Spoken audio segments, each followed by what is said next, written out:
नमस्कार दोस्तों, जय श्री राम। कैसे हैं आप सब। हमारे YouTube channel Arvind Kumar official में आप सभी का स्वागत है।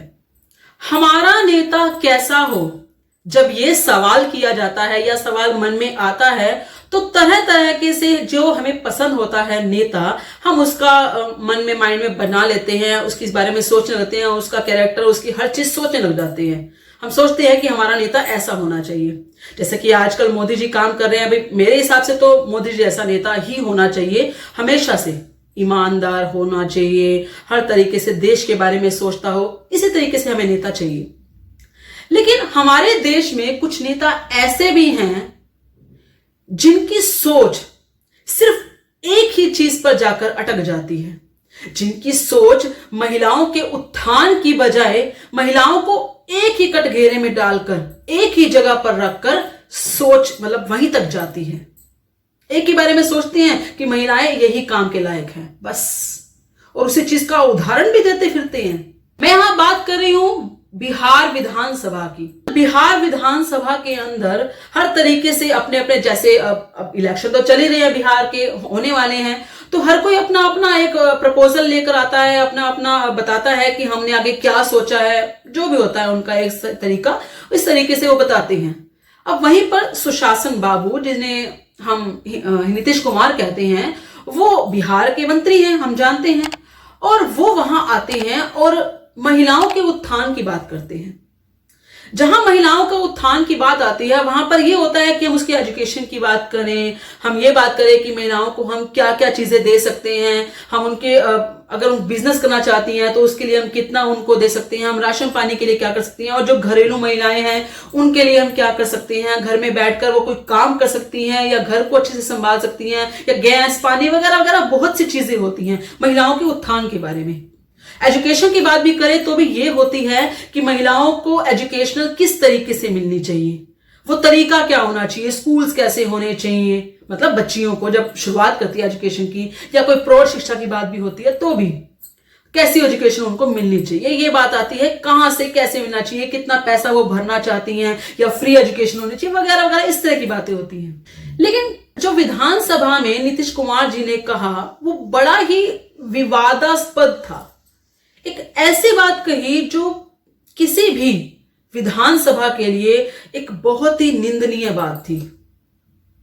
अगर ये बात वो अपने किसी भाषण में कहते या अपने ही किसी मीटिंग में कहते तो शायद चल भी जाता और शायद किसी को आपत्ति भी ना होती। लेकिन विधानसभा जिसको हम कहते हैं कि मंदिर होता है, उस जगह पर ऐसी बात करना बड़ा ही क्या कहें उसे, बहुत ही बेशर्मी की हद मान सकते हैं उसे।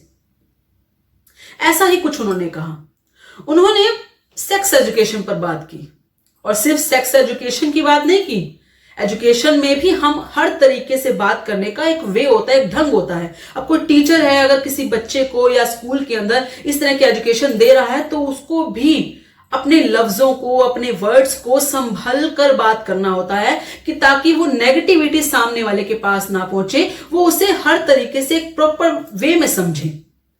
लेकिन नीतीश कुमार का जो समझाने का तरीका था, जो बताने का तरीका था, वो इतना वल्गर था जिसे मैं यहां बता भी नहीं पाती।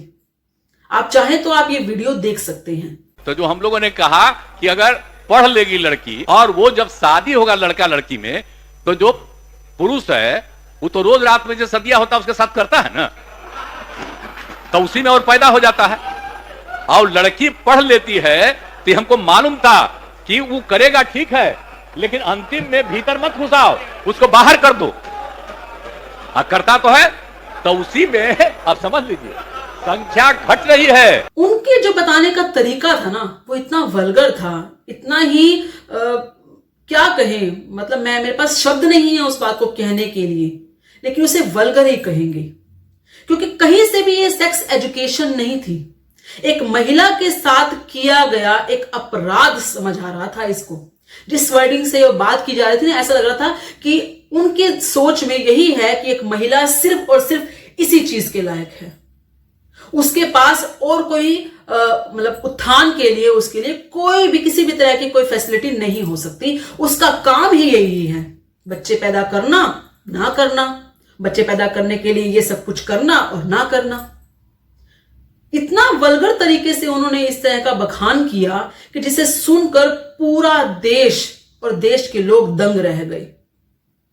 क्या हमें अपना सीएम यही चाहिए?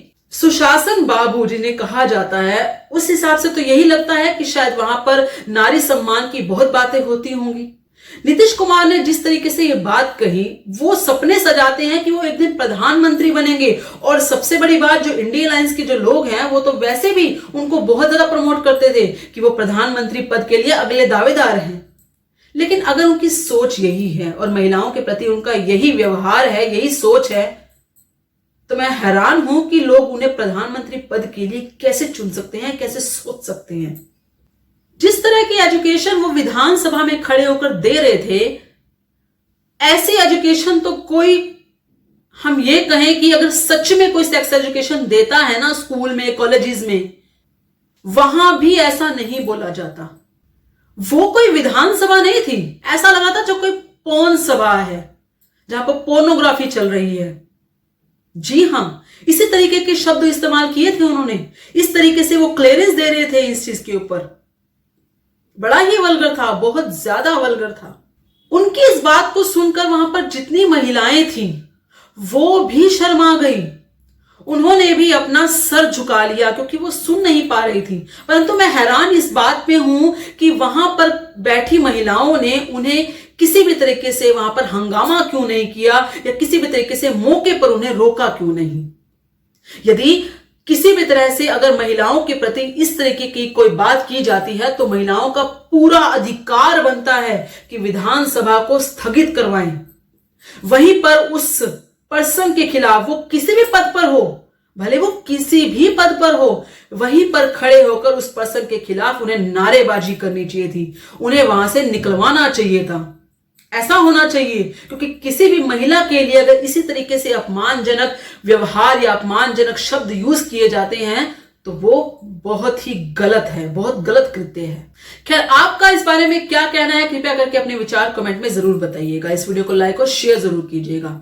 आप चाहे तो हमारे साथ मेंबरशिप ज्वाइन कर सकते हैं, हमें सहयोग कर सकते हैं। धन्यवाद। जय श्री राम।